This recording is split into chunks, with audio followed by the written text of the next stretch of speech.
ನರೇಂದ್ರ ಮೋದಿಯವರು ಜಾಗತಿಕವಾದಂಥ ಮಾರುಕಟ್ಟೆಯಲ್ಲಿ ತೈಲದ ಸಮಸ್ಯೆಗಳು, ಯಾಕಂದರೆ ಈ ಭಾರತ ದೇಶದಲ್ಲಿ 90% ಚಿನ್ನ ವಿದೇಶದಿಂದ ಆಮದು ಮಾಡಿಕೊಳ್ತಾ ಇದ್ದೇವೆ ಅಂಕಿಅಂಶಗಳ ಪ್ರಕಾರ. ಆಗ ನಮ್ಮ ಸಂಪನ್ಮೂಲಗಳನ್ನು ಅವರಿಗೆ ಕೊಡಬೇಕಾಗ್ತದೆ ಅನ್ನುವಂಥದ್ದು ಸೇರಿದಂತೆ ಚಿನ್ನವನ್ನು ಸ್ವಲ್ಪ ಖರೀದಿ ಕಡಿಮೆ ಮಾಡಿ ಅಂತ ಪ್ರಧಾನಮಂತ್ರಿಗಳು ಹೇಳಿದ್ದಾರೆ. ಅದರ ಅರ್ಥ ಏನಂತ ಹೇಳಿದರೆ, ಈ ಮದುವೆಗೆ ಸಮಾರಂಭಕ್ಕೆ ಅನಿವಾರ್ಯತೆಗೆ ಖರೀದಿ ಮಾಡೋದು ನಿಲ್ಲಿಸಿ ಅಂತವ್ರು ಹೇಳಿಲ್ಲ.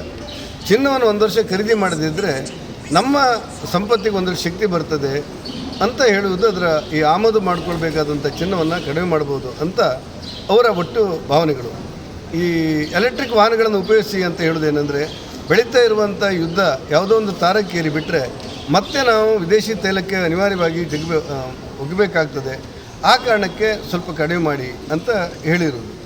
ಇದನ್ನು ಒಂದು ದೇಶದ ಈ ಹಿಂದೆ ಒಂದು ವಾರದಲ್ಲಿ ಒಂದು ದಿವಸ ಊಟ ಮಾಡುವಂಥ ಪರಿಸ್ಥಿತಿ ಬರ್ಬೋದು ಅಂತ ಹಿಂದಿನ ಪ್ರಧಾನಿಯವರು ಹೇಳಿದ್ದಾರೆ ಅಂತ ಸುದ್ದಿ.